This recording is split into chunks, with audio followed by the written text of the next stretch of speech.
reparlera. Allez, encore 1 minute, les 5 minutes conventionnelles, là, et puis ça laisse à Julie le temps de finir son café. Je vais essayer d'être discrète.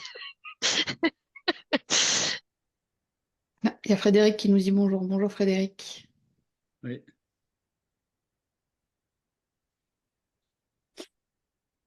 Bon, allez, on est presque à l'heure, 35, ça va démarrer.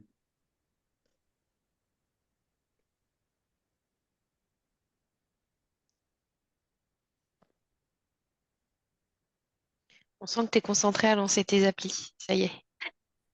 Pourvu que ça marche, pourvu que ça marche. Prends ça sur le bon écran. Le partage d'écran marche. Ah, ça y est, ça y est. Les deux assis. Ouais. C'est moi qui ramasse. Bon, je m'en vais de la réunion. Ah, vous seriez pas bien, hein? Vous seriez pas bien.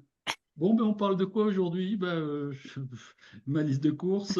C'est open bar. Oh, Adi, c'est pas comme si on n'y connaissait rien non plus. Oh, Non, c'est vrai. c'est pas sympa Allez, quand même. c'est parti. On attaque. Écoutez, rebonjour à toutes et à tous. Ravi de vous retrouver encore sur ce vendredi 18e webinaire de la série. Donc, on va fêter des anniversaires à force, le 20e, le 30e, le 320e. Voilà. L'IA aura bien progressé entre-temps. Et je pense que le monde des cabinets aura un peu changé. Allez, je vais faire rire mes camarades.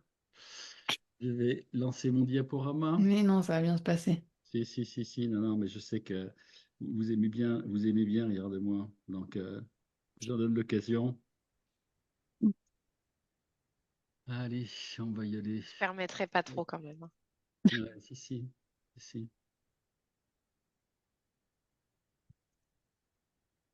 Ça va bouger. Voilà. Ah, c'est ma souris qui était un peu molle ce matin. Bon, je pense que c'est bon là aujourd'hui. Hein? Pas si mauvais. Non, j'attends les applaudissements. Non. T'as réussi à partager sans tracas, c'est bon. Ça va être une belle journée. Ouh. Allez, le programme du jour, puisque c'est comme ça, on va travailler, tant pis pour vous. Euh, un petit rappel des épisodes précédents. Hein, on a quand même les deux volets de la profession du chiffre qui sont un petit peu bousculés par l'actualité, hein, aussi bien les commissaires aux comptes que les experts comptables. Donc, bon, c'est pas que je veux vous casser le moral, évidemment, mais il faut en tenir compte pour préparer la suite.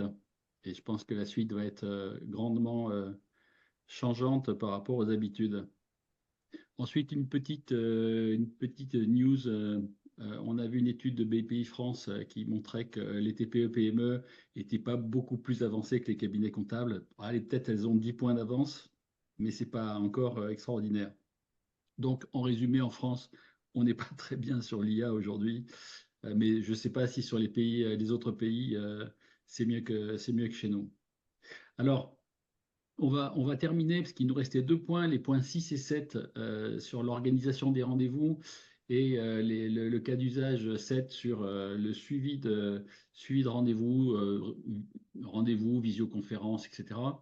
Là, Mélissa va nous parler un petit peu de différentes choses. On va parler d'implémentation de l'IA dans le cabinet après la période fiscale. Donc là, on a essayé de vous donner des tips, comme on dit aujourd'hui, pour peut-être gagner quelques minutes. Mélissa va rajouter une petite couche tout à l'heure. Et avec Julie, on va parler de plan de rattrapage d'IA, sachant que, ben, vous le savez, hein, tout le monde a pris plus ou moins 1 an et demi, 2 ans de retard sur l'entrée dans l'IA, l'entrée réelle. Hein, pas simplement je tape 3 prompts dans ma semaine et voilà. Parce que si c'est ça l'IA, ça ne va pas faire changer les choses grandement, on va dire. Donc à un moment donné, je pense qu'il faut aller beaucoup plus loin que ça. Hein, et on va revenir un petit peu sur ce sujet-là. Euh, bon, Julie est beaucoup sur le début avec certains outils pour lesquels elle travaille et beaucoup sur le début de la chaîne. Hein, mais quoi qu'il en soit, je pense que toute la chaîne et tout le plan d'action pour amener un cabinet à être, entre guillemets, un nouveau cabinet, hein, avec une marque qui attire. Hein, on parle beaucoup d'attractivité. Il paraît que c'est au programme de la présidente. Donc voilà, l'attractivité, c'est quand même un mot compliqué en ce moment. Et donc peut-être que c'est vrai que mettre un peu de communication sur les réseaux sociaux, créer même une marque, montrer que le cabinet, c'est pas du tout le même que les autres, qu'il est bien mieux, qu'il a tout un tas de qualités supérieures, etc. Et montrer après, dans un processus de recrutement, d'onboarding, etc., qu'on peut être bon. Et là aussi, Mélissa fait des travaux de ce type-là pour des entreprises. Je pense que là, il y a beaucoup de choses, beaucoup de sujets sur lesquels on peut discuter. Le téminaire, c'est pas mal. Le téminaire, je viens d'inventer un nouveau mot. Ça contracte deux choses. Du 5 avril 2024, donc on va dire la méthode pour rattraper le temps perdu, hein, au sortir de la période fiscale. Donc on parlera d'un plan d'action de plus en plus concret, détaillé, etc. Donc là, on avance un petit peu par étapes. Donc voilà notre actualité du jour, là, pour une grosse heure sûrement, hein, parce que comme Mélissa et Julie sont très bavardes, généralement on dépasse toujours un petit peu. C'est pas moi, hein, évidemment. Mais voilà, il faut bien trouver des responsables, donc ils sont déjà désignés. Alors, je vous ai dit, profession de chiffres, les professions de chiffres bousculées, aussi bien les commissaires aux comptes que les experts comptables. La commission aux comptes, il y avait eu la loi Pacte historiquement, et effectivement, les seuils avaient déjà été relevés à l'époque, et donc les cabinets, peu ou prou, s'étaient fait un peu amputer le chiffre d'affaires de 20-30%, je pense, à l'époque. Et puis, il y a un mois, il y a eu une deuxième montée des seuils, d'ailleurs, qui sont indiqués dans l'article qui est là. Et ça pourrait même passer à l'été prochain, 2024. On ne parle pas dans 3 ans ou dans 5 ans.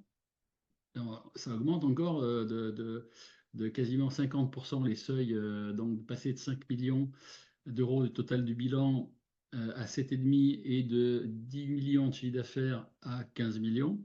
Ça veut dire que, on va dire, le marché de la TPE, voire même TPE, petite PME, sort complètement du commissariat aux comptes. Alors sincèrement, moi qui ai fait beaucoup d'analyses dans les cabinets sur des portefeuilles clients, expertise d'une part et commissariat de l'autre, il y avait quand même la moyenne au niveau des mandats de commissariat aux comptes, c'était 5 000 euros. 5 000 euros.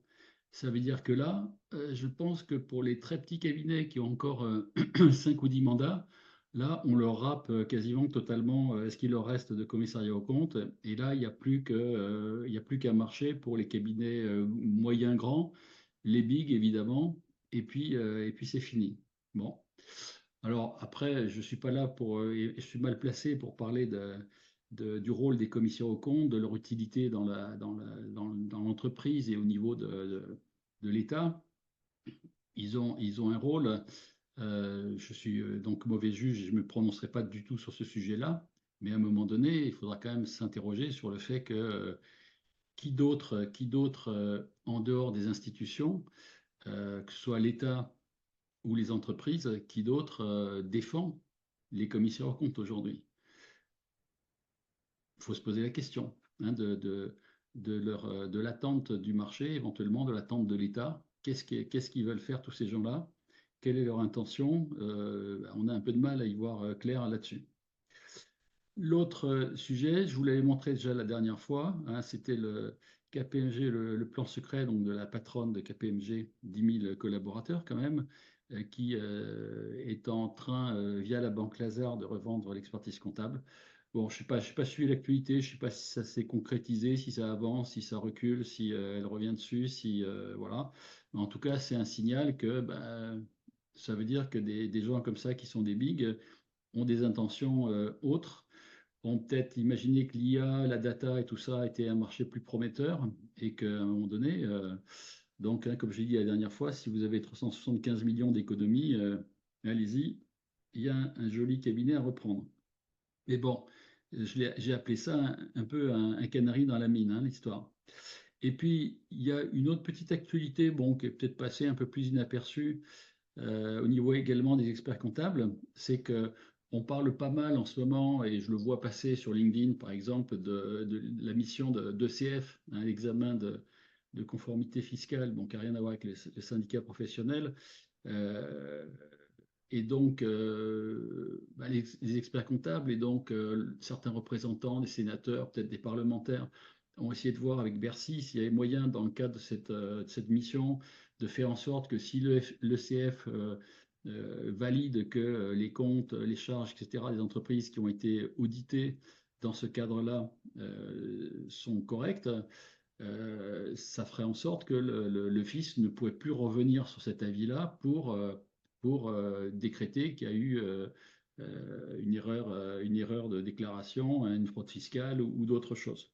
Donc ça veut dire que quelque part, ça rend quand même peut-être plus difficile aux experts comptables la vente de cette mission, dans la mesure où déjà l'expert comptable s'auto-contrôle, en quelque sorte, c'est un peu bizarre aussi, et qu'après le fisc n'a plus le droit de dire quoi que ce soit sur ce qui a été contrôlé, si tant est que le contrôle a été positif, on va dire, enfin, ou négatif en termes de fraude.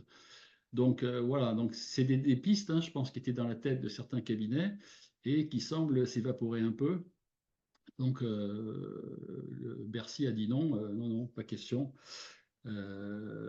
Ces charges-là seront toujours potentiellement révisables et condamnables s'il y a des problèmes.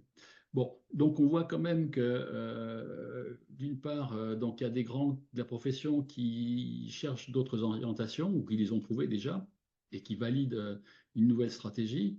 Et de l'autre, on voit que l'État ne fait pas beaucoup d'efforts pour contrairement à ce qui a été dit par notre cher ministre de l'économie au congrès de Montpellier, je crois, fait pas beaucoup d'efforts en faveur des CAC et des experts comptables. Bon, voilà.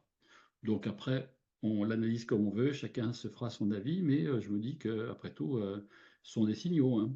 C'est les paroles dans un congrès pour se faire applaudir, c'est bien, mais après les actes, c'est toujours là-dessus qu'on juge vraiment les véritables intentions. Alors, petite news, on devait dire petite news d'ailleurs, mais bon, on dit toujours les news. Donc 72% des TPE-PME sont également en retard sur l'usage de l'IA. Donc ça, c'est une étude de BPI France, le Lab. Donc voilà ce qu'il en ressort. On va dire il y a 5 pavés, je vais vous montrer le dernier après. Donc déjà, 72% des dirigeants disent qu'ils n'utilisent pas du tout. Bon, c'est quand même un peu embêtant. Donc 3% seulement qui font un usage régulier, 12% un usage occasionnel. Je pense qu'on est très proche, à 5 ou 10% près, de la situation dans les cabinets comptables. Moi, je dis 80% qui n'utilisent pas. Je peux me tromper de 5 ou 10% dans un sens ou dans l'autre. Et je pense qu'effectivement, des gens que je connais qui utilisent très très bien l'IA partout où ils peuvent, qui créent aussi des outils, des robots GPT ou autre chose, ou du no-code, il y en a très très peu. On les voit un petit peu sur LinkedIn, je vous dis, ou dans d'autres réseaux sociaux, parce qu'ils sont assez actifs, ils communiquent, etc.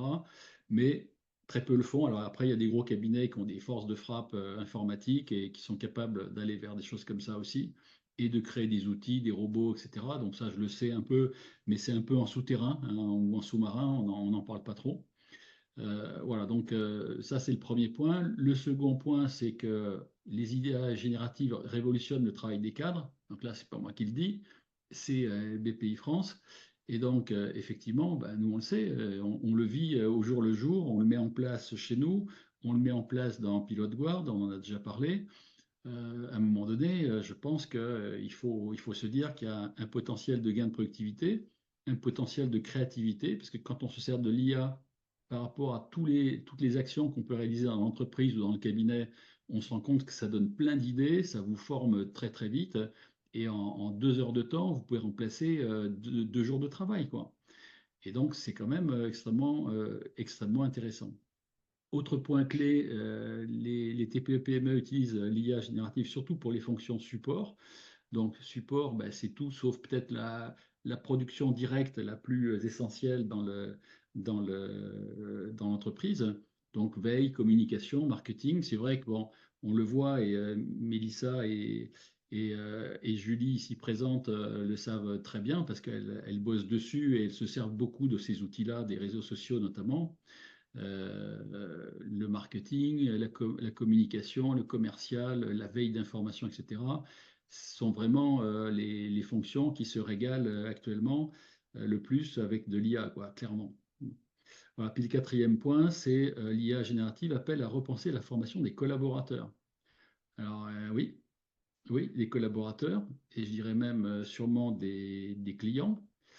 Euh, et d'ailleurs, bon, on dit ici que risque pour certains métiers est grand, il pourrait prendre un retard difficilement rattrapable. Donc, il est important de renforcer les connaissances des entrepreneurs sur les IA génératives.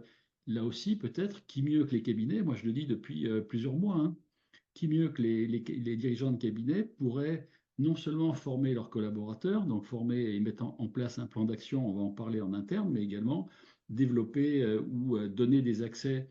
Hein, je vous rappelle que j'ai mis au point un système dans le Pack Tools sur Experia où vous pouvez donner accès non seulement à un collaborateur, mais aussi à un client. Alors, on n'a peut-être pas poussé l'effort jusqu'à avoir des formations ultra spécifiques que pour les collaborateurs ou ultra spécifiques que pour les clients.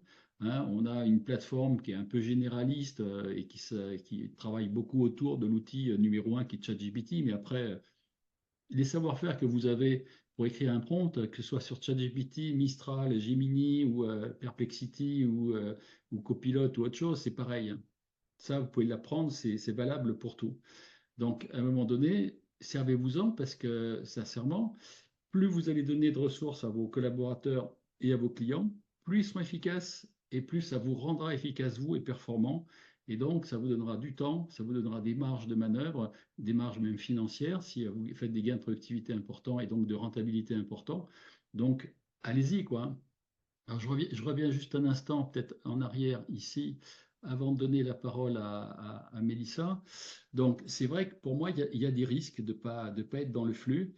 Hein, et d'ailleurs, je crois qu'il y a une phrase voilà, qui est importante, c'est le risque pour certains métiers est grand, il pourrait prendre un retard difficilement rattrapable.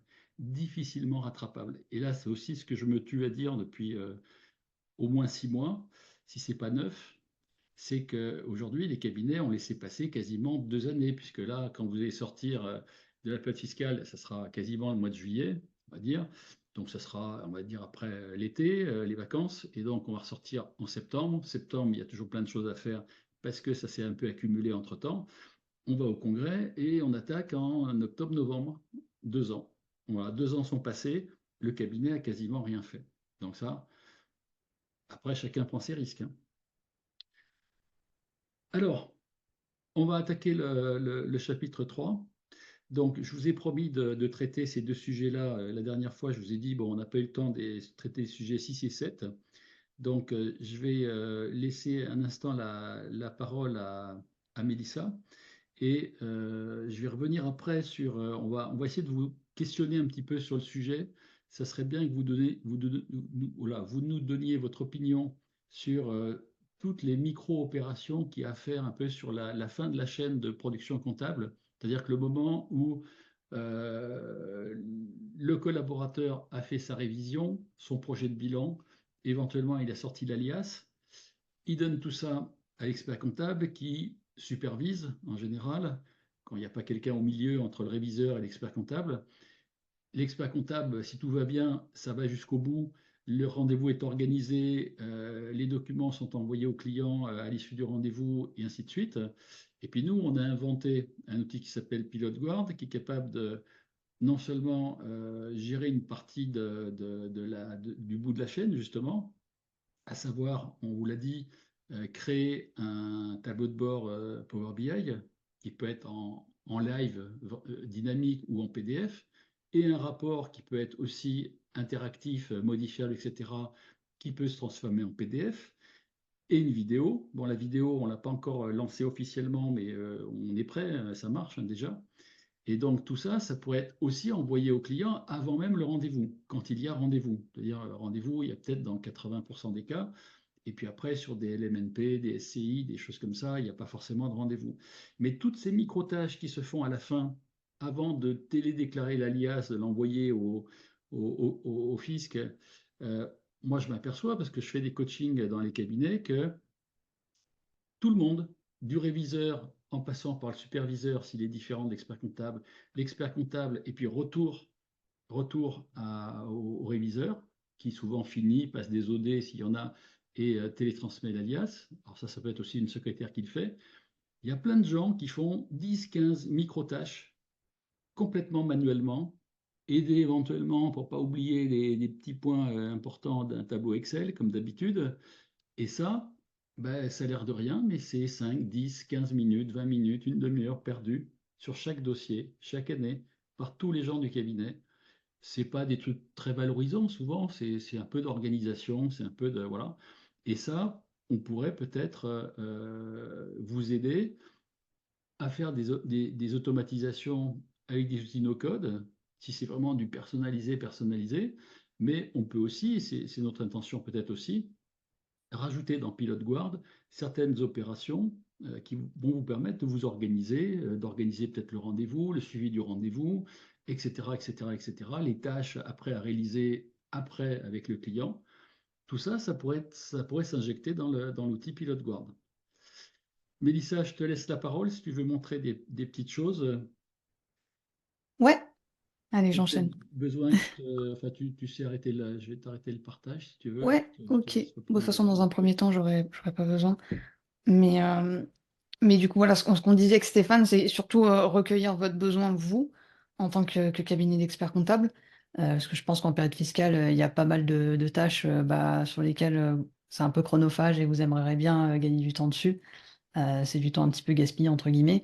Donc, c'est vrai que par exemple, moi, à titre personnel, j'ai mis en place une automatisation. Alors, moi, j'ai pas des rendez-vous un peu comme vous, en bilan, etc. Mais j'ai pas mal de calls avec des prospects ou des clients. Et le problème, c'est qu'avant, quand j'automatisais pas, bah, en fait, j'oubliais la moitié de ce qu'on se disait en call parce que la prise de notes n'était pas optimale, etc., etc. Et le problème, c'est que c'est à ce moment-là que ça se joue. En fait, ils vont faire une distinction entre la personne qui va avoir une call avec eux, parce que souvent, ils ont des calls avec plusieurs concurrents à moi. La distinction, elle va se faire sur le suivi en post-call. C'est-à-dire que là, il y a un email qui s'envoie automatiquement, qui fait un résumé, qui fait un petit résumé de l'appel. Moi, je suis assez réactif sur l'envoi des devis, des propals, etc. Avant, c'était pas le cas et je pouvais passer à côté de clients bêtement parce qu'en fait, je mettais une semaine à envoyer les infos. Donc, mine de rien, aujourd'hui, bah, vous avez quand même des clients qui, à tout moment, on va pas se mentir, enfin, en tout cas pour certains d'entre eux, enfin, moi, je sais que je vais être un petit peu pointilleuse sur la sélection de mon expert comptable, c'est-à-dire que s'il n'est pas un petit peu moderne, entre guillemets, il n'est pas un petit peu réseaux sociaux, il capte pas trop ce que c'est que les IA, je sais que je partirai pas avec parce que c'est compliqué d'avoir un expert comptable qui comprend pas son métier et ses enjeux, même si ce sont des nouveaux métiers, il va y avoir de plus en plus de personnes qui vont rentrer là-dedans. Et donc, bah, les clients, s'ils vont trouver mieux ailleurs, ils iront ailleurs, malheureusement, hein, c'est comme ça. Et donc, l'IA, c'est un atout pour vous. Vous êtes une Je te profession coupe assez 2 secondes, traditionnaliste. Ouais, Mélissa. bien sûr, vas-y. Du coup, en fait, grâce à l'IA, là, tu intègres du commerce que tu faisais pas avant parce que c'est pas ton métier, c'est pas forcément ce que tu préfères au départ. Ouais, c'est ça. Et puis surtout, bah ouais, t'es vite débordé, donc il y a des choses que tu mets de côté, mais ça reste quand même des choses importantes. Donc ouais, non, c'est clairement, bah, de toute façon, je vais faire une petite démo de ce que moi j'ai mis en place de mon côté. Mais ça vous permettra de visualiser un petit peu. Et vous, d'ailleurs, vous pouvez nous dire, ah bah oui, voilà, moi je verrais bien ça dans le cabinet, parce que bah, si on arrive à faire ça, je vais gagner un temps fou, et puis bah, les clients, ils seront contents en face, etc. Donc il y a aussi cet aspect-là, et c'est aussi ce qu'on met en place pour pas mal de clients. Et ils voient quand même une différence sur l'engagement et le taux de conversion qui est pas négligeable. Hop, alors j'ai partagé mon petit Tu veux un coup écran. de main pour le partage d'écran, tu me demandes, hein, Mélissa. Tu sais, tu as l'expert du partage à côté, hein. J'ai juste la barre en haut là. Pourquoi il y a une barre qui se Non, met en... Ah, je vais la bouger là, peut-être elle va moins non, non, traîner. mais c'est bon, je peux la bouger. Nickel. Donc, je sais pas si vous voyez mon écran là. Vous voyez bien Oui, mon Oui, écran? oui. oui. Donc, moi, j'utilise un outil qui s'appelle Lexi qui enregistre mes visios. Alors, vous, je sais que vous n'avez pas forcément énormément de visios avec les clients. Ça va peut-être être un petit peu plus le cas avec les années, parce que c'est vrai que depuis le Covid, c'est quelque chose qui s'est pas mal démocratisé. Mais voilà, il y a pas mal de calls que j'enregistre, notamment avec les prospects clients, ce qui me On sauve en avait beaucoup la parlé de mise. Lexi, hein, Mélissa, déjà deux fois, je crois qu'on l'avait mentionné dans des webinaires Ouais, ouais, passés. ouais, ouais, ouais, ouais, ouais. Donc voilà, j'utilise cet outil-là et en fait, j'ai un. Donc là, j'ai dû le modifier un peu parce que je voulais pas révéler le nom de toutes les personnes qui travaillent pour moi. Mais, euh, mais j'ai tout un endroit centralisé où voilà, on a la mise en contexte sur l'appel, les chiffres clés, les différents sujets qui ont été abordés. Ça, c'est très pratique pour mon équipe derrière ils assistent pas tous au call, hein, c'est moi qui m'occupe de tout ce qui est relationnel. Donc là, c'est moi qui décide à qui je vais assigner la mission. Ensuite, moi j'ai ma petite to-do ici, ce que je dois faire à l'issue du call. Donc ça, j'essaie de le faire très rapidement après parce que sinon j'oublie et c'est pas top. Là, j'ai un bouton cliquable qui va envoyer un email automatiquement au prospect à l'issue du call. Et là, j'ai un petit bouton qui va envoyer justement au freelance à qui je souhaite déléguer une proposition de mission. Il va accéder au CRM avec tous les détails sur le call, etc. Donc, bah, mine de rien, ça avant, ça me prenait un temps fou à faire. Je le faisais même pas forcément. Aujourd'hui, ça se fait en deux, trois clics. Donc, ça fait gagner beaucoup de temps. Euh, donc voilà un exemple parmi tant d'autres. Après, il me semble que Stéphane, vous avez aussi parlé de tout ce qui est Ouais, si je peux te couper préparé avant le rendez-vous. juste une seconde, Mélissa. Ouais, Donc ouais. là, si je résume aussi pour nos participants, Mhm. tu es dans un outil qui s'appelle Airtable, ce qu'on appelle un outil no-code, qui est totalement paramétrable. Hein. Ouais, C'est personnalisable. une Oui, sorte de super Excel, mais en beaucoup mieux, avec plein de fonctionnalités. On peut voir des modes liste, on peut voir des modes Kanban, on peut voir des modes agenda, on peut c'est ça. planifier des tâches, on peut affecter des tâches, on peut dire qu'elles sont cliquées et donc terminées. C'est un outil Mhm. assez génial qui permet de faire énormément de choses. Hein. Il y a des gens qui font des facturations dedans, il y a des gens qui font des CRM dedans, il y a des Ouais, on gens peut qui faire font beaucoup des de choses. trucs. Ouais, J'ai vu des gens qui faisaient des suivis des bilans de formation pour la formation continue, pour Calliope et tout ça. Enfin, on peut faire absolument tout ce qu'on veut. Donc, c'est d'une souplesse, d'une personnalisation totale, d'un paramétrage total.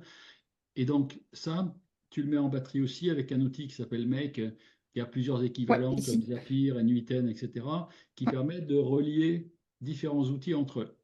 Et ça, j'insiste juste un instant dessus, Mélissa, parce que toi, pour toi, c'est ton monde, tu t'es dedans, C'est son quotidien, mais c'est pas pour ton tout le monde. quotidien. Elvie, elle est dans les petites boules vertes, bleues, là, on la voit, elle se balade dedans, là, c'est incroyable. ouais. Euh, Après, c'est assez visuel, donc c'est cool pour expliquer. voilà, Mais pour nous tous qui sommes moins tech, on va dire là-dessus, en fait, c'est un outil qui fait des liaisons entre différents outils. c'est ça.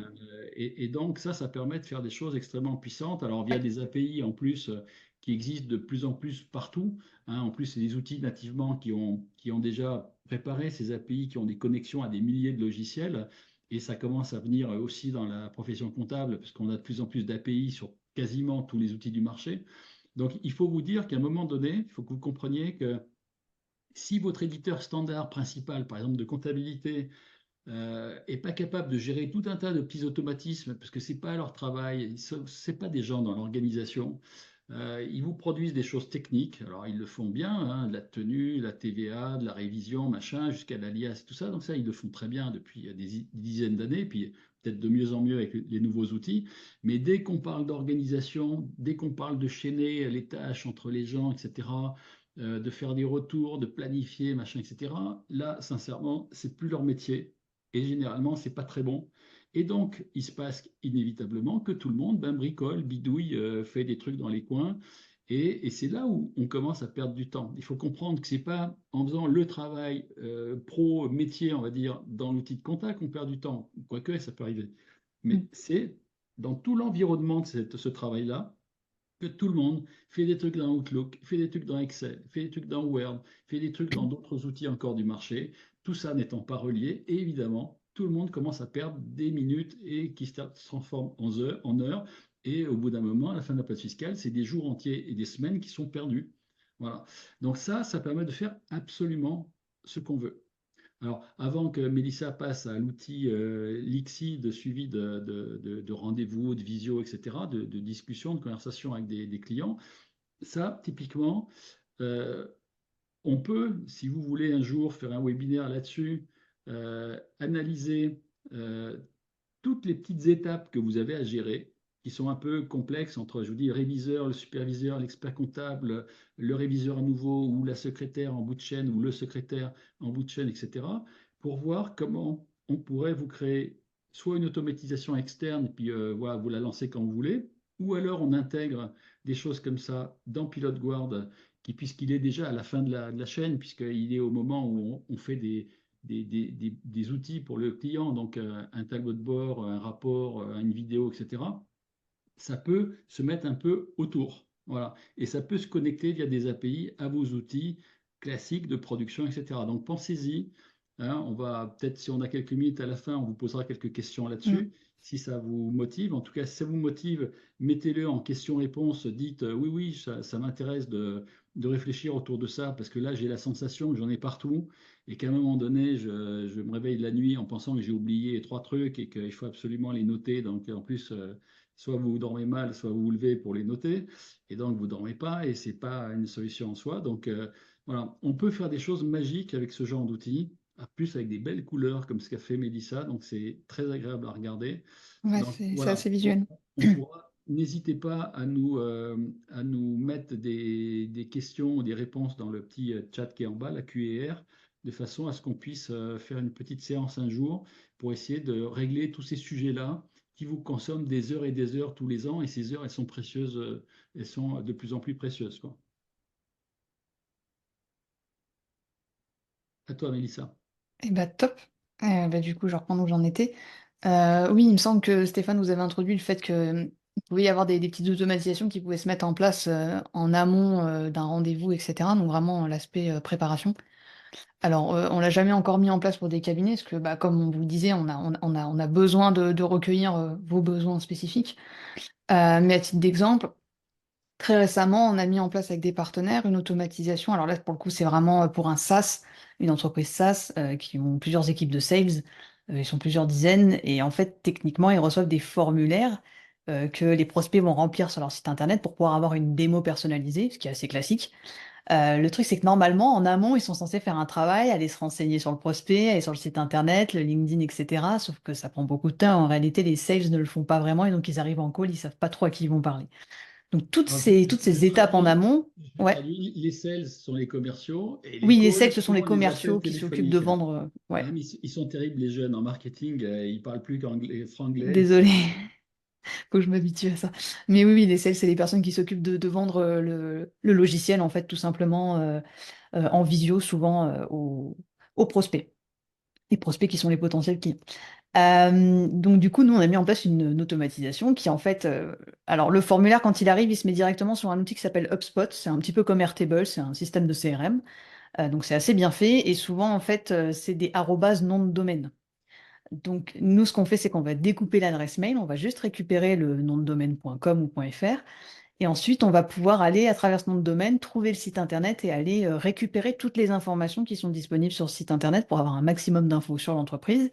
Et après, si on a le nom et le prénom de la personne, on peut retrouver son profil LinkedIn et pareil, récupérer toutes les informations qui peuvent être pertinentes grâce à des automatisations et grâce à l'IA qui va faire une synthèse de toutes ces infos, parce que c'est pas la peine d'avoir un pavé. L'idée, c'est que ce soit assez synthétique pour que le sales, donc la personne qui s'occupe de faire la démo, puisse checker en 10 minutes, OK, alors je vais parler à telle personne. Il va falloir peut-être plus que je m'oriente comme ci, comme ça. On a même ajouté un module qui permet justement à l'IA de lui dire, bah, OK, Jérémy, tu as un appel avec telle personne, ça serait bien que, au vu de son profil et de son entreprise, tu diriges plutôt la démo de telle manière. Et donc c'est cool parce que du coup, ils arrivent en call et la démo est 100% personnalisée. Et donc, on a remarqué qu'il y avait un meilleur taux de conversion parce que du coup, on automatise également tout ce qui est en aval du call, donc les emails, le suivi, etc. Et donc forcément, ça augmente le taux de conversion en client. Donc voilà, et ça, c'est toutes des tâches qu'avant, soit ils faisaient pas très bien, soit ils faisaient pas du tout. Et pour le coup, apporter une expérience personnalisée, c'est super important pour les clients. Mais surtout aujourd'hui, c'est ce qui devient déterminant. Il y a tellement d'acteurs sur le marché, on ne sait pas trop vers qui se diriger. Mais il suffit qu'il y en ait un qui fasse le petit truc en plus par rapport aux autres, et ben, c'est ça qui va faire qu'on va plutôt aller signer chez eux. Hmm. Je peux donner un petit tips en plus de ce que tu dis. Moi aussi, toi, j'utilise les mots savants du moment, donc on va dire une petite astuce ou un truc. Aujourd'hui, on peut faire de la veille par des moyens automatisés aussi à base d'IA, de no-code Oui, et tout ça, pour aller récupérer des informations. Et là, pour le coup, ça pourrait être par exemple sur vos clients. C'est-à-dire qu'au moment d'envoyer un email au client, vous pourriez même avoir été sur son profil LinkedIn chercher, mais alors, quand je dis vous, c'est l'automatisation, hein, c'est le robot. Vous allez chercher des informations sur son profil, sur ce qu'il fait, sur les derniers posts qu'il a mis ou sur Twitter, sur son site web, sur plein de choses. Et hop, vous allez dire à l'IA, tiens, fais-moi un petit mix de tout ça pour montrer que bah, je me suis intéressé à la vie du client, à ce qu'il fait, comment il évolue, etc. Bah, vous envoyez ça, par exemple, derrière les documents de Pilote Guard, donc le rapport et le tableau de bord. Vous lui envoyez ça. il va halluciner. Le client, il va dire, non, mais j'ai un expert comptable qui est vraiment aux petits oignons avec moi, qui s'occupe de moi, qui connaît tout de ce que je fais et tout ça. Franchement, c'est de la personnalisation qui est réalisée, je dirais, par des voies en plus automatiques et contrôlables, hein, parce qu'on peut toujours repasser dessus si on a besoin pour améliorer un peu les choses par rapport à des notions qu'on a ici et qui sont qu'ici peut-être. Mais c'est fabuleux les choses qu'on peut arriver à faire, quoi. Voilà, Mélissa, je te redonne la main si tu Non, voulais. mais c'était super. De toute façon, c'était Très vraiment les bien. 2 points sur lesquels on voulait un petit peu donner des exemples, etc.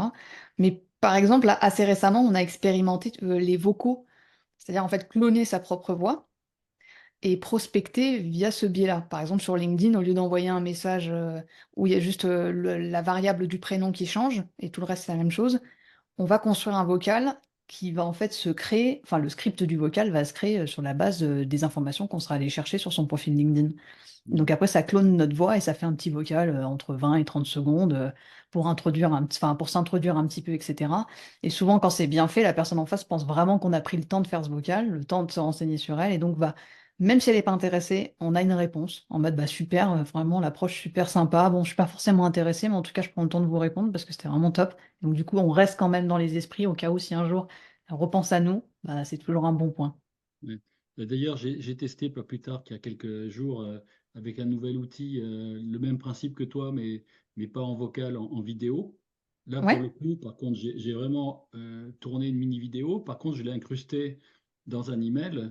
Et dans l'email, je peux mettre non seulement un bouton pour que la personne puisse cliquer ouais, et poursuivre la discussion ou prendre un rendez-vous, etc. Et super. on peut même avoir l'agenda web qui est encapsulé dans le corps de l'email est activable pour prendre le rendez-vous, etc. Donc, Ouais, soit ça c'est le c'est génial. bouton qui envoie carrément sur une page web ailleurs, soit c'est carrément la page web qui est encapsulée dans la page, dans l'email carrément, ce qui rend encore les choses plus faciles et plus fluides. Donc, on peut faire des choses absolument magiques, magiques, et il faut simplement adapter toutes ces capacités que les outils d'IA, de no-code, de RPA, etc., on en a parlé de toutes ces définitions-là, vous apportent potentiellement pour vos clients, pour vos futurs clients, les leads, les prospects que vous allez croiser, et également les candidats ou les collaborateurs, parce que là aussi, il faut les choyer, hein, les collaborateurs en ce moment, vous le savez mieux que moi, mais en tout cas les candidats futurs aussi. Si vous avez une réactivité instantanée à une demande d'information d'un candidat, qu'aussitôt il reçoit un email, je vous donne un exemple, l'email qui revient, qui dit je suis allé voir votre profil, c'est génial, parlons-nous tout de suite, et que la personne elle reçoit ça dans la demi-heure avec de l'info personnalisée dedans, elle se dit non mais cet expert comptable là, c'est chez lui qu'il faut que j'aille quoi, hein. Parce que s'il a pris la peine d'aller sur mon profil LinkedIn, d'aller voir deux, trois choses, qu'il est capable de m'en parler, de me répondre dans la demi-heure et tout ça, c'est un cabinet hors norme. C'est un cabinet hors norme. Voilà. Donc, ça, pour l'instant, c'est des choses qui sont en dehors de votre prisme mental parce que vous ne les avez jamais vécues. Et en plus, comme vous connaissez assez mal les capacités de tous ces outils-là, ça vous semble être vraiment très science-fiction aujourd'hui, mais ça existe totalement, c'est opérationnel totalement.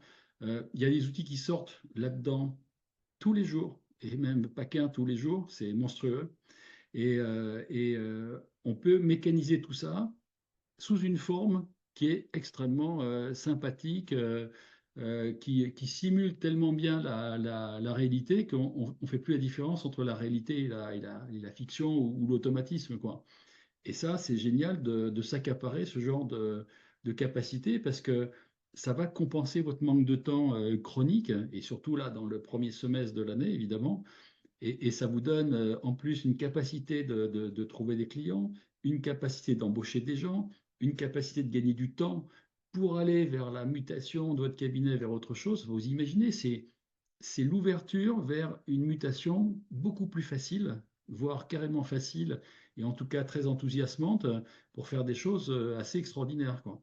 Et là, sincèrement, vous prenez les 20 000 et quelques experts comptables de la planète, France, il va y en avoir quelques dizaines qui vont savoir faire ça dans quelques jours, quoi, dans quelques semaines, quelques dizaines. Donc pour faire la différence, je peux vous dire que si vous allez un peu plus vite que les autres là-dessus, vous allez faire de très grosses différences, très grosses. Je vais reprendre la main, puis après, on parlera avec Julie tout à l'heure de la suite du programme. Donc, je vais remettre mon petit écran. Évidemment, mon diaporama s'est barré. Non, il est là. Je voulais vous faire peur un peu, là. Non, non, fais pas genre. Est-ce On a qu'il est l'habitude, là? hein. Vous le voyez? Ouais, ça va, on le voit. Alors, Ok. je voulais juste vous montrer quelque chose qu'on a mis au point dans Pilote Guard là, ces derniers jours. Donc aujourd'hui, quand vous avez fait le travail de récupérer un FEC, ce qui va commencer à venir dans quelques temps par des API directs avec des outils comme MyUnisoft, comme PennyLane, comme d'autres, peut-être Time, etc. Et évidemment, les fournisseurs, enfin les éditeurs traditionnels, euh, le logiciel, il vous a produit le tableau de bord, il vous a produit le rapport. Demain, il vous produira aussi la vidéo. Et donc, le logiciel va être capable de vous envoyer un petit email en disant bonjour Frédéric, puisque Frédéric est dans la réunion. Bonjour Frédéric, vous avez reçu vos tableaux de bord, enfin en tout cas vos livrables pour tel client. Et donc, rendez-vous sur la page dédiée. Donc ça, c'est une première automatisation. Il faut savoir qu'une fois que vous avez reçu les livrables, vous avez, alors je l'ai peut-être mis après d'ailleurs, je l'ai peut-être pas mis dans le bon ordre, je vais vous montrer là. Voilà, ici, vous avez une diapo dans laquelle vous voyez que face à un FEC de 2020, bon là c'est un vieil exemple, et avec un statut traitement terminé, le logiciel vous affiche les livrables, tableau de bord Power BI, rapport d'analyse, qui sont soit en mode éditable, soit en mode consultable PDF avec le petit œil. Et si vous allez, et je reviens en arrière, sur le mode éditable, ben, si vous êtes sur le rapport, vous allez pouvoir rentrer en mode PowerPoint, mais PowerPoint SaaS, donc c'est sur Internet.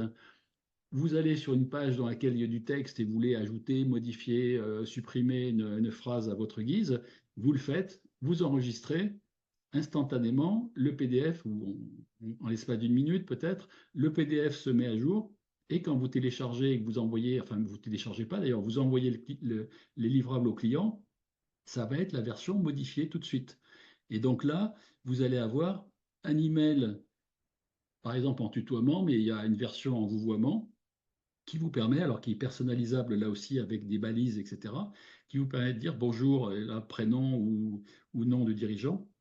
Et là, vous envoyez un lien avec des livrables et ça permet d'envoyer automatiquement le tableau de bord, le rapport, demain la vidéo. Et tout ça, c'est complètement fluide, c'est complètement géré. Mais dessous, sous la façade, l'interface de Pilot Guard, sachez qu'il y a des choses que font des gens comme Mélissa, entre autres, puisqu'on commence à avoir une petite équipe bien rodée maintenant sur plein de choses comme ça. Et donc, derrière, vous avez des outils qui permettent ces automatisations. Et donc, c'est là où je vous dis, si ça, on l'envoie avant le rendez-vous de bilan, pourquoi ne pas avoir une automatisation qui va plus loin, qui va organiser le rendez-vous avec le client, qui va plus tard, même après le rendez-vous, gérer ce qu'a dit Mélissa avec l'outil Lixi. Il y en a d'autres, hein, des outils comme ça, mais celui-là est vraiment bien. Il est belge, il est RGPD, donc il a des qualités. Et puis les gens sont très sympas et très, très serviables en plus. Ils sont accessibles, on peut discuter avec eux, demander des améliorations et tout ça. Là, vous avez des automatisations qui vont vous gérer toute la fin de la chaîne, où là, ça va éviter que vous ayez des dizaines de petites opérations, des micro-opérations, qui prennent des heures et des heures à vos collaborateurs en permanence, et comme par hasard, au plus mauvais moment de l'année, c'est-à-dire souvent en mars, avril, mai, hein, là où vous êtes tous et toutes les plus chargés. Donc voilà, hein, c'est pour vous dire que il ne faut pas du tout négliger ce travail d'organisation qui est autour du métier parce que c'est là où vous perdez beaucoup de temps. Sur la façon de faire la compta, on n'a rien à vous apprendre, hein, c'est vous qui êtes les pros, mais sur l'organisation, on peut vous donner effectivement plein de choses. Alors, on va attaquer, merci beaucoup à Mélissa, on va attaquer le sujet quand même un peu central et on va aller assez vite là-dessus puisque on a déjà fait deux, trois petits passages là-dessus. Donc, après la période fiscale et comment déjà imaginer aujourd'hui ce que vous pourriez prévoir pour l'après-période fiscale. Alors moi, je me projette à juin pour les plus rapides, on va dire, hein. Moi, j'ai des cabinets dans mon staff de cabinet que j'accompagne, bon, qui vont finir là au mois d'avril, 15 avril, 30 avril. Certains qui vont finir ric-rac au mois de mai, au 18 mai, mais en tout cas, pour les gens qui vont finir, j'imagine, les bilans au mois d'avril, ils vont être bien pour toutes les déclarations fiscales du mois de mai. Bon, le juridique, c'est autre chose. Et ils seront prêts quasiment au mois de juin pour commencer à imaginer l'année d'après et profiter d'un semestre entier pour préparer, je dirais, le plan de rattrapage IA, comme je l'ai appelé, et donc avancer là-dessus. Donc, je vous avais fait des petites choses comme ça la dernière fois, hein, sur un certain nombre de phases et comment éventuellement les faire avancer dans le temps. Moi, je pense que cette phase-là d'introduction, notamment la partie introductive de l'histoire, pour les cabinets raisonnablement avancés, pour vraiment les plus avancés, ça serait juin-juillet. Pour les un peu moins avancés, ça peut être juillet-septembre. Et pour les carrément un peu plus à la ramasse, ça va être septembre-octobre, hein. Sauf que septembre-octobre, vous le savez, c'est le congrès, c'est toutes les formations qui tombent, c'est tous les événements de la profession, il y en a partout. Je n'allais pas dire vous dégueulez d'événements, mais c'est un peu ça. Vous en avez partout, il y a des formations à faire, machin. Donc tout le monde saute dans tous les coins. C'est un peu compliqué. C'est vrai que tout ce qui est casé avant le mois d'août, c'est toujours ça de gagner. Et pour moi, c'est quand même précieux de gagner un mois, voire 2 mois, avant que ce soit la folie des 4-5 derniers mois de l'année. Sur la partie action, sensibilisation, etc., formation initiale, bon, je pense que si tout va bien, vous pourriez aussi peut-être en caser au mois de juillet, mais plus probablement peut-être à partir de septembre. Mais par contre, il faut avoir terminé, je pense, un maximum de choses sur cette partie formation initiale et sensibilisation, grand maximum au mois d'octobre, parce qu'après, vous avez quand même tout ce qui est analyse, planification, etc., les besoins, les problèmes, etc., et le travail que vous allez faire avec les collaborateurs pour leur faire, via des ateliers pratiques, travailler sur des cas d'usage que eux vont carrément, on va dire, inventer, hein, si on peut dire, parce que on va leur faire refaire quelque part ce qu'on sait déjà qu'ils pourraient faire, mais plus on les met dans le sujet, plus ça devient leur bébé de mettre en place des petits cas d'usage à base d'IA, inventer des prompts, inventer des robots GPT, inventer d'autres dispositifs à base peut-être de no-code ou autre. Il faut que ça devienne leur bébé, il faut que ça devienne leur outil. Il faut qu'ils se l'approprient. Il ne faut pas que ce soit un truc qui tombe comme ça, qui a l'air magique, mais on ne sait pas trop comment ça marche, ni qui l'a fait, ni pourquoi. Il faut vraiment les impliquer totalement dans le truc. Donc là, si on regarde en termes de calendrier, idéalement, il faudrait avoir fait le job sur octobre-novembre pour être dans les clous, hein, et que ça ne déborde pas trop tard au moment des fêtes. Et je dirais, tout ce qui est un peu évaluation, indicateur, travail peut-être sur une démarche qualité pour voir un petit peu, bah voilà, on a fait un tour de roue, qu'est-ce qui a marché, qu'est-ce qui n'a pas marché, comment on peut remettre une planification un peu différente, pivoter un peu, etc. Il faut l'avoir fini pour décembre. Tout comme il faut avoir fini les bilans 30 septembre avant les fêtes de fin d'année. Sinon, tout ce que vous n'avez pas fait là, soit c'est mort, soit ça vous met du retard sur la prochaine période fiscale. Donc, si vous vous efforcez de garder un plan d'action dans ce timing-là qui se termine au mois de décembre 2024, là, je pense que vous êtes dans les clous. Vous mettez en place des outils justement de qualification et de nettoyage de fake et tout ça, et Julie connaît un peu le sujet. Et ça vous permet d'avoir des dossiers propres et d'arriver à fond dans le mois de janvier 2025 et de passer une excellente période fiscale. Bon. Aujourd'hui, c'est souvent encore pas le cas et ça reste souvent un problème. Alors, je vous rappelle quand même aussi ce que je vous avais dit, c'est demain, dans le futur, avant de faire quoi que ce soit, maintenant, essayez, prenez 30 secondes à chaque fois que vous faites quelque chose, essayez de vous demander si vous ne pourriez pas le faire mieux en vous servant de l'IA. Je l'ai déjà dit la dernière fois, je le redis une deuxième fois, parce que c'est, je pense, une démarche, une mécanique mentale essentielle, c'est que tout ce qu'on fait, ça peut être traiter un fichier Excel, ça peut être organiser une planification, des rendez-vous, un suivi, etc. Ça peut être à peu près tout ce que vous faites en termes d'organisation et même en termes de micro-production. Il y a sûrement un processus qui est meilleur que celui que vous utilisez aujourd'hui. Et tourner toujours sur les mêmes habitudes depuis 20 ans, c'est pas la meilleure façon de progresser, hein. Et donc, moi, je vous engage à avoir cette logique. Je vous remets aussi une diapo que j'avais montrée, hein, c'est une diapo de réflexion sur, voilà, est-ce que la tâche, elle est récurrente, simple, bouffereuse de temps, à faible valeur ajoutée? Est-ce qu'on peut la mettre dans un workflow, etc. Et donc, si oui, il faut automatiser Make ou un autre outil, Zapier, etc. De l'intelligence artificielle, etc. Et là, tout ça, ça va vous amener dans une position qui va être beaucoup plus efficace, beaucoup plus enviable.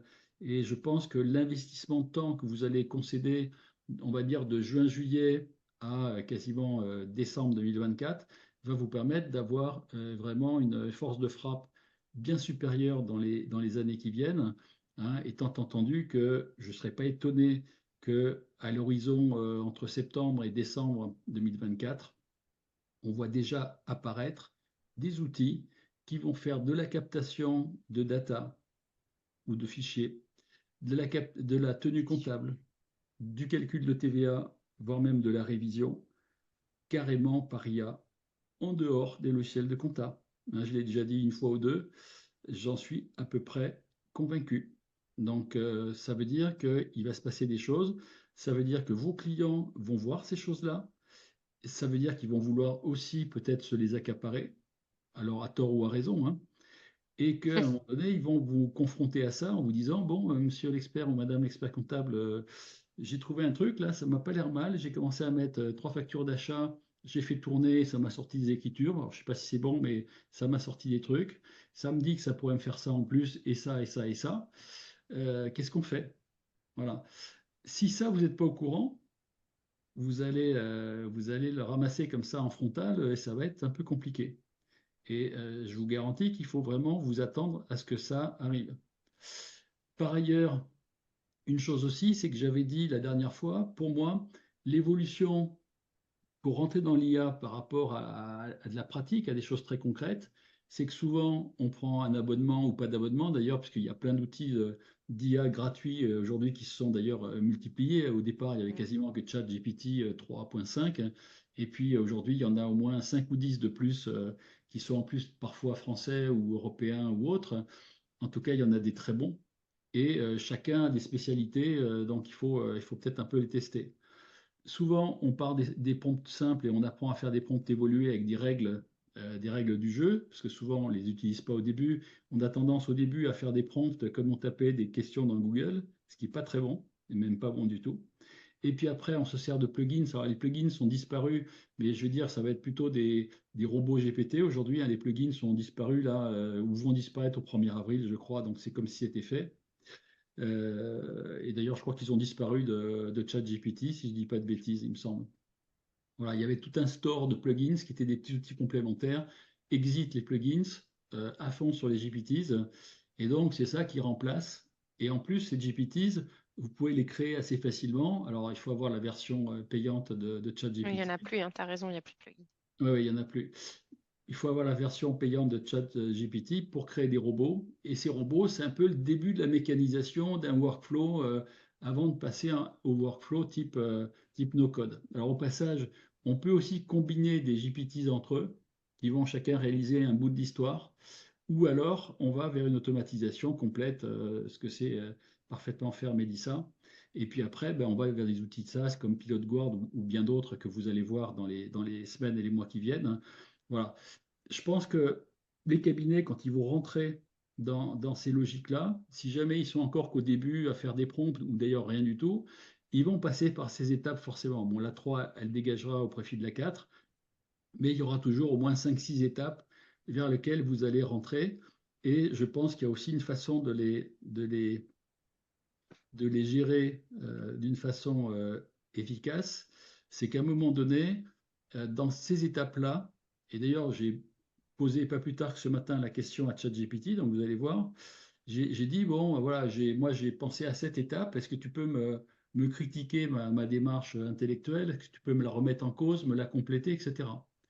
Et donc, c'est cette image-là que j'ai donnée à GPT Vision, qui est un outil de ChatGPT.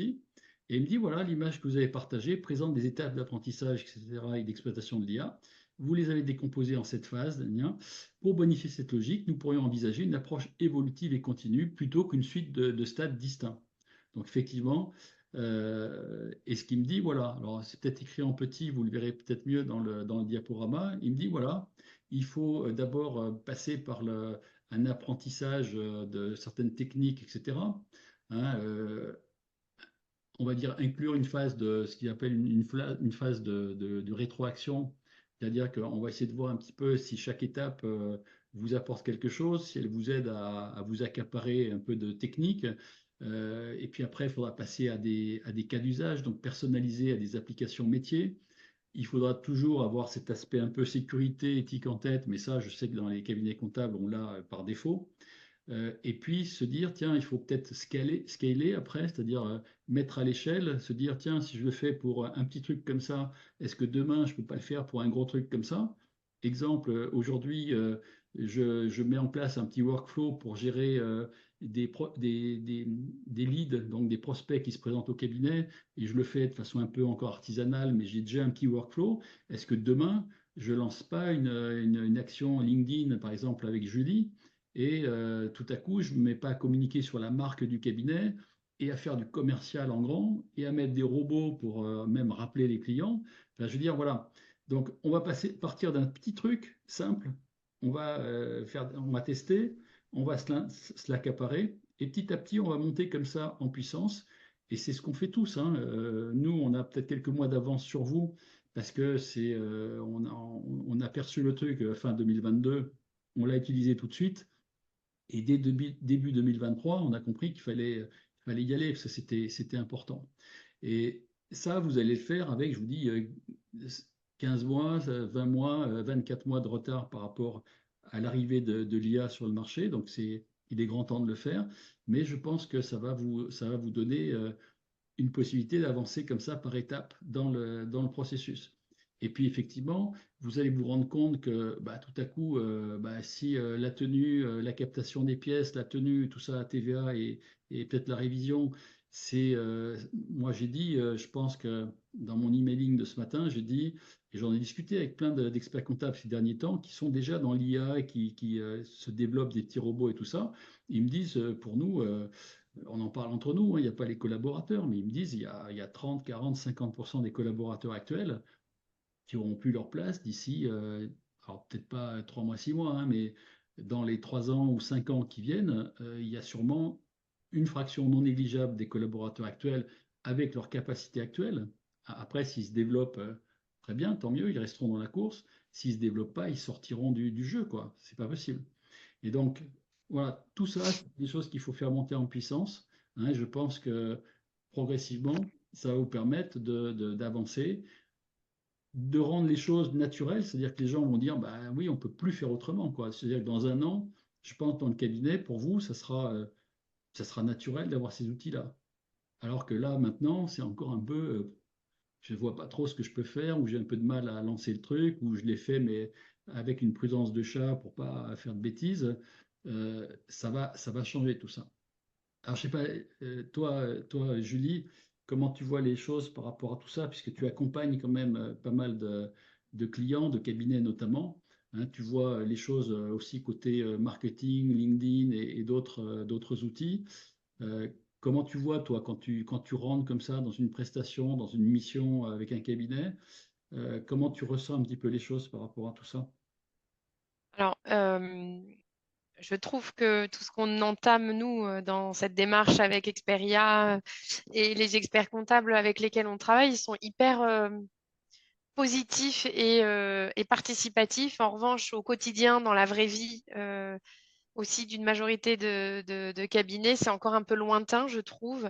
Et c'est un peu lunaire, c'est-à-dire qu'en fait, c'est un peu comme ces 10 dernières années où on parlait d'ubérisation. À chaque congrès, on disait qu'il allait avoir un vrai tournant et que un peu aussi comme la Facture X, en fait, où on se disait, bah, tiens, elle arrive, mais finalement, elle a été décalée. J'ai la sensation que c'est soit les gens y plongent et il y a vraiment des gens qui y vont et qui ont compris que globalement, soit on surfe sur la vague, soit on risque de se prendre de l'eau en pleine figure. Et d'autres qui sont encore un peu en mode wait and see. Et je trouve que on y est encore beaucoup en se disant, oula, ça fait un peu peur. C'est un peu comme la com. J'accompagne pas mal de cabinets sur LinkedIn où ils disent, je sais qu'il faudrait y aller, mais bon, je sais pas trop, j'ai encore un peu le temps de voir venir et finalement, je vais laisser faire. Et je pense que ça va si vite, l'IA, qu'il va falloir y aller, même pas à pas, mais il va falloir y aller parce qu'après, quand on va passer le cap d'après, si on n'a déjà pas mis le pied à l'étrier, ça me paraît compliqué. Bah, Et je trouve qu'il y a peu de gens qui l'ont adopté. Voilà, oui, pour le coup. d'autant que, ouais, et je crois que je vais déjà l'avoir dit, mais c'est pas mauvais de le répéter, c'est que pour les cabinets qui vont être très passifs et qui vont prendre le train très tard, Ça va être quand ils compliqué de vont prendre le rattraper. train, non seulement ça va être très compliqué, mais surtout ça va être très coûteux parce que ça veut dire que on se défausse en quelque sorte sur les éditeurs de la profession ou sur d'autres éditeurs de bureautique, je ne vais pas les citer, mais peu importe, vous les connaissez mieux que moi. Ça veut dire que vous allez payer le prix fort pour faire rentrer ces outils en n'y connaissant rien, donc ça va être compliqué aussi au début. Vous allez avoir du mal à convaincre les collaborateurs parce que vous-même, vous n'êtes pas très costaud sur le truc.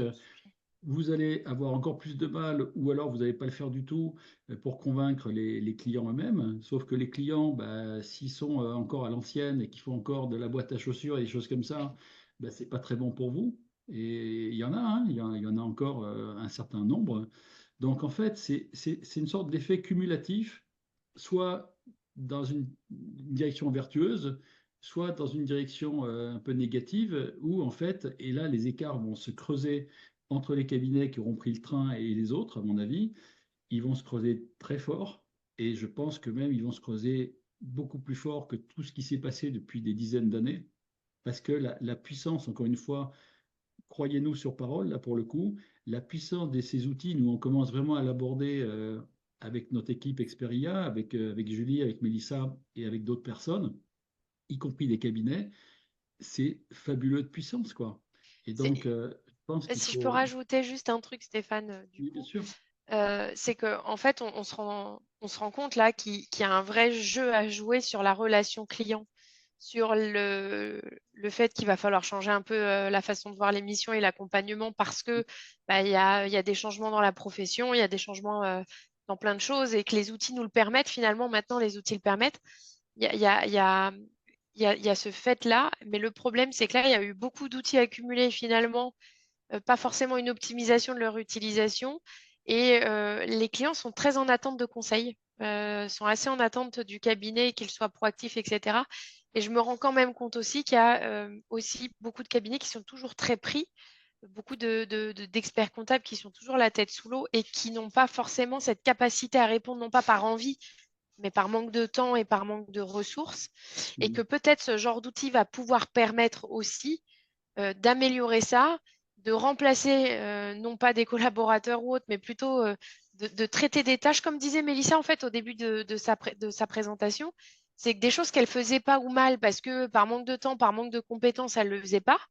Aujourd'hui, elle l'a automatisé et finalement, elle marque une différence parce qu'elle elle prend le temps de soigner euh, une restitution, un compte-rendu de rendez-vous, elle prend le temps de soigner des choses qu'elle ne fait finalement pas, qui ont été automatisées, Mhm. mais elle marque une différence. Et aujourd'hui, je pense que c'est un peu ça le sujet aussi, c'est de réussir à marquer cette différence et de répondre aux attentes. Nous, les chefs d'entreprise, on est quand même, je trouve, beaucoup en attente, peut-être trop, hein, et on a parfois des sentiments de déception. Mhm. Et je pense que d'ailleurs, pour compléter ce que tu dis, Julie, c'est que moi, je constate une chose, et je l'ai vu encore là, ces derniers 15 jours, 3 semaines, avec des cabinets qui sont partis dans la phase bêta-test de Pilote Guard, c'est que une partie d'entre eux, voire peut-être une majorité d'entre eux aujourd'hui, n'ont pas osé envoyer les supports, tableau de bord, diaporama aux clients, parce qu'ils attendent toujours la perfection, quoi. Mais à un moment donné, on n'est plus dans la compta. Dans la compta, on est au centime près. On est à l'euro près. Alors de moins en moins, hein, certes, mais ça a quand même été l'ADN de la profession. Quand on est dans la communication, parce que c'est de la communication, quand on envoie un rapport, quand on on envoie un tableau de bord, c'est de la communication. C'est autant de la communication que de la technique et que des chiffres. Et je pense qu'à un moment donné, il faut se dire, mais est-ce que mon client serait content de recevoir ça? Et très souvent, le cabinet se prive du bénéfice de ce qu'il a fait, parce qu'il se dit, oh là, mais c'est pas encore parfait, c'est machin, là, ça pourrait être mieux, là, truc, là, il manque une virgule ici, et du coup, il n'en voit rien. Et donc, le boulot qu'il a fait, bah, finalement, il n'en profite pas. Tout ça parce que il y a une sorte d'intégrisme de la pensée sur il faut que le truc soit parfait à la virgule, machin, au mot, à la phrase et tout ça. Mais à un moment donné, non. Tant que vous n'avez pas envoyé le tableau de bord, le rapport et demain la vidéo au client, vous ne savez pas s'il va être content ou pas. Et surtout, vous ne vous rendez pas compte à quel point le fait de ne pas l'envoyer est bien C'est pire que le frustrant. fait de l'envoyer en n'étant pas parfait à 100%.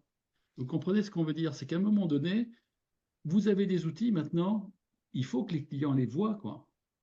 Attendez pas 2 ans que le truc soit parfait dans tous les coins, Et, sur- etc.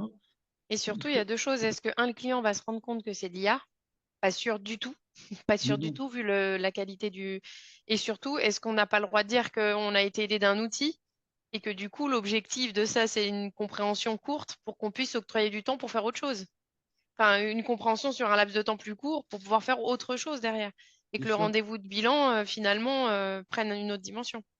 bien sûr. Et d'ailleurs, je me suis rendu compte d'une chose en discutant avec des cabinets là, ces derniers jours, par rapport à ce que j'avais contribué à une époque, il y a 20 ans, à inventer, qui était le bilan imagé, qui est très connu aujourd'hui, que le bilan imagé a été un outil qui a servi pendant le rendez-vous, on va dire en live. Et nous, ce qu'on fait avec Pilot Guard, c'est qu'on fait quelque chose dont vous pouvez vous servir avant le rendez-vous, en pré-rendez-vous. Ça change tout. Pourquoi? Parce que quand vous envoyez un questionnaire, je crois que dans le bilan imagé, il y avait un questionnaire pré-rendez-vous, justement pour préparer le rendez-vous et avoir un entretien plus riche avec l'expert comptable et son client. Le problème, c'est que vous envoyez le questionnaire et le client, il est à froid. Il est à froid, c'est-à-dire qu'il n'a pas eu d'informations, il n'a pas vu les choses que vous avez préparées et tout. Quand vous envoyez le Power BI, même en PDF, hein, si le client n'est pas capable d'aller dedans, c'est pas grave, et même vous, peut-être, vous ne manipulez pas Power BI. Mais si vous envoyez le tableau de bord en PDF et le rapport en PDF, ben là, le client, il voit ses chiffres, il se pose des questions, il voit son hit parade client, il voit son hit parade fournisseur, il voit qu'il y a peut-être des choses à négocier, il voit que sur la trésorerie, il a eu des petits conseils et tout ça dans l'analyse. Ça y est, le client, il arrive dans le rendez-vous. Déjà, vous gagnez peut-être 10 minutes à pas énoncer ce qu'il a déjà lu dans le rapport et un jour dans la vidéo. Mais surtout, il est déjà chaud pour vous parler des problèmes que vous avez déjà repérés dans le rapport. Ah ben, si vous n'envoyez pas les trucs avant le rendez-vous, à quoi ça vous sert de les avoir? Alors évidemment, s'il y a des dossiers que vous ne voyez pas du tout en rendez-vous parce qu'ils sont trop petits ou le rendez-vous se justifie pas, vous envoyez ça, vous dites au client, écoutez, voilà votre produit, posez-moi des questions si vous avez besoin, et puis basta, les choses sont finies. Mais pour les clients que vous allez recevoir, envoyez-leur d'abord les supports, c'est fait pour ça, et après, vous allez pouvoir faire une très bonne discussion en ayant gagné du temps et en consacrant le temps justement à plus de valeur ajoutée, puisqu'on va parler des problématiques du client, de son avenir, de tout un tas de choses. Vous voyez, donc à un moment donné, on n'est pas du tout sur les mêmes outils avec le bilan imagé, quoi qu'en pensent certains ou certaines. On est sur un outil qui est un peu plus tôt, avant le rendez-vous de bilan, et qui, je vous dis, peut s'enrichir parce que les capacités de l'IA, du no-code, etc., le permettent largement, qui vous permettent derrière d'avoir un suivi ou une préparation en amont et un suivi en aval de tout ce qui va se passer en faisant gagner du temps à tout le monde. Et donc en gagnant de l'efficacité aussi pour vos clients, en pouvant faire des rendez-vous un mois plus tôt, 15 jours plus tôt pour le client, et certains seront contents, pas tous, mais certains seront contents d'avoir leur compte plus tôt. Donc si vous voulez, vous gagnez partout. Donc il faut arrêter cette façon de vouloir être parfait à la virgule près partout dans les rapports et dans les choses comme ça. Il faut jouer, il faut tester. Ben, si vous plantez une fois sur 10 clients, sur 50 clients, c'est vraiment pas dramatique, quoi. À un moment donné, le client, il ne va pas vous quitter parce qu'il y a une phrase de travers ou un truc qui n'a pas utilisé le bon mot ou quoi. C'est pas très grave. Et comme le dit Julie, les gens sont conscients qu'aujourd'hui, avec l'IA, ben, il y a des choses qui vont se mécaniser et que donc, à un moment donné, on a pu laisser échapper un truc. Mais si pour éviter une erreur sur 100 cas, vous n'envoyez pas les supports aux 99 cas où les gens seraient contents, je ne sais pas, mais ça me semble incohérent, quoi. Voilà. Donc ça, je voulais le dire parce que c'est vraiment un truc important. Il faut, dans toute la démarche mentale et la démarche opérationnelle pour lancer l'IA dans le cabinet, il faut se dire, on teste des choses, on se les approprie, on voit ce qui se passe avec les collabs, avec les clients, avec peut-être des tiers aussi. Et puis, de temps en temps, ben, on fait démarche essai-erreur, comme je dis, à un moment donné, c'est comme ça qu'on fonctionne en qualité aussi, hein. On met en place quelque chose, on se l'approprie, on le met en route, machin, et puis après, ben, on voit ce qui s'est passé, on mesure des indicateurs et on améliore. Et c'est la roue de l'amélioration, hein, le PDCA, la démarche qualité. C'est comme ça qu'il faut avancer. Et si vous faites ça, vous irez 10 fois plus vite que tout le monde. C'est-à-dire qu'il y a les cabinets qui n'ont rien fait et qui vont encore rien faire pendant des mois. Là, c'est les derniers de la classe. Laissez tomber.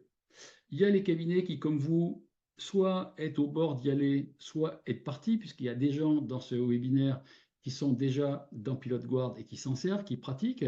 Après, il faut que vous passiez dans l'étape, j'ai joué auprès du client, j'ai testé, je vais améliorer, je sais déjà, j'ai déjà plein d'idées, les clients ont réagi comme ça, et là, vous avez encore un temps d'avance. Là, pour l'instant, j'ai la sensation que les cabinets qui ont mis un petit pied prudent, je veux dire, c'est une petite patte de chat, hein, comme on dit, quand il veut voir si l'eau n'est pas trop chaude, ou le lait qu'on lui a servi, il ne va pas le brûler. Euh, Allez-y un peu plus violemment, quoi. La démarche patte de chat, c'est gentil, mais c'est pas ça qui va vous faire avancer vite. Si vous testez plus tôt, vous allez faire des erreurs plus tôt, c'est sûr, mais vous allez gagner un temps et vous allez faire une progression colossale par rapport à ce que vous ferez en étant trop prudent. Alors, bon, je rappelle tout ça, ça vous le voyez pratiquement à la fin de chaque webinaire, hein. Rappelez-vous ce qu'il y a dans les packs. Je voudrais que peut-être avant qu'on se quitte, pour certains qui ont encore un peu le temps, parce qu'il est quoi? Il est moins le quart peut-être à vue de nez. C'est ça. Je voudrais que j'ai la montre dans la tête. Je voudrais que vous nous disiez si sur la démarche qu'on vous a exposée pour améliorer. Alors, je vais enlever le diaporama.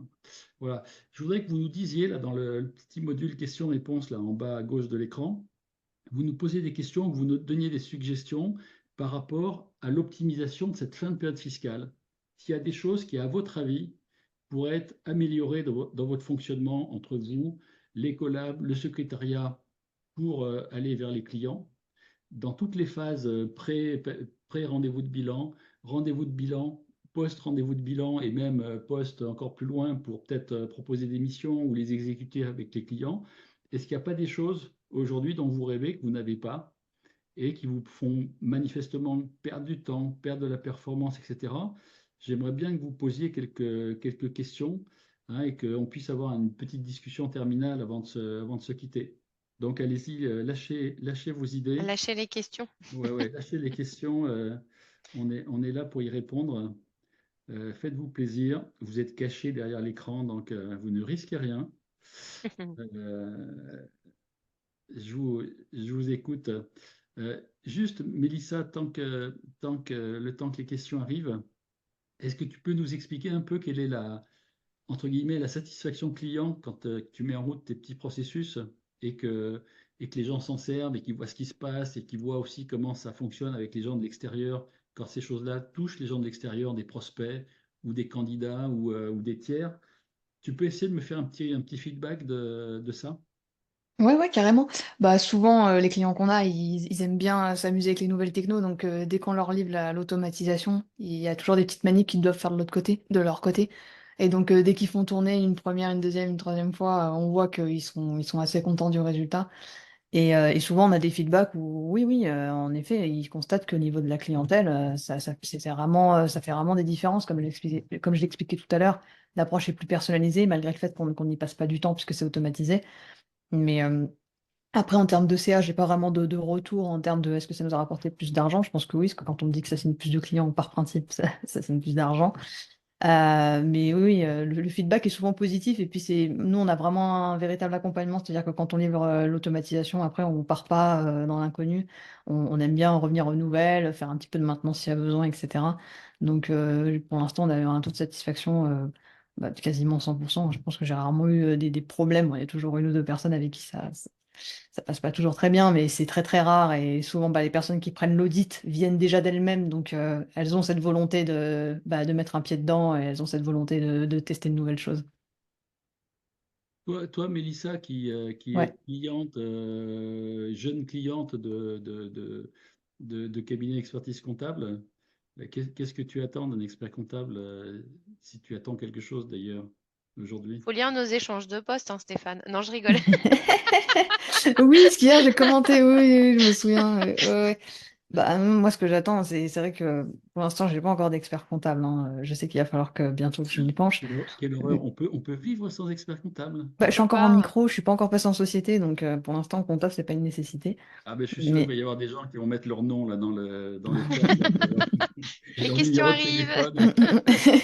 non, non, bah moi déjà, si c'est un cabinet qui est pas du tout ouvert techno, etc., ça va être compliqué.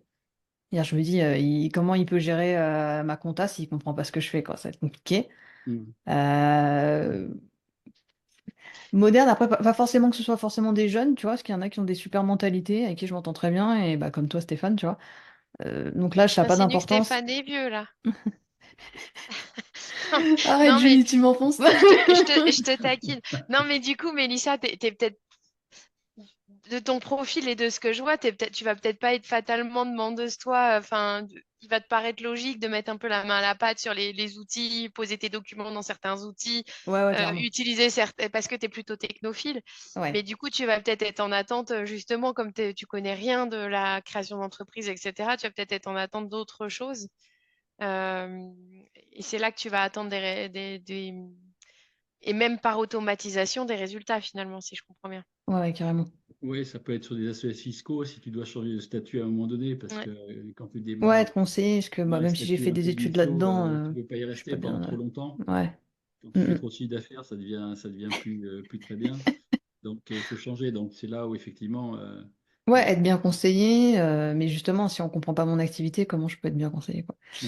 Mais Et après, puis, mais oui, après, après, il y dans a le- aussi plein de dans paramètres. la vision du futur, dans l'accompagnement vers une croissance, vers la valorisation de ton entreprise, etc., ça, c'est des choses sur lesquelles tu attends cette profession aujourd'hui?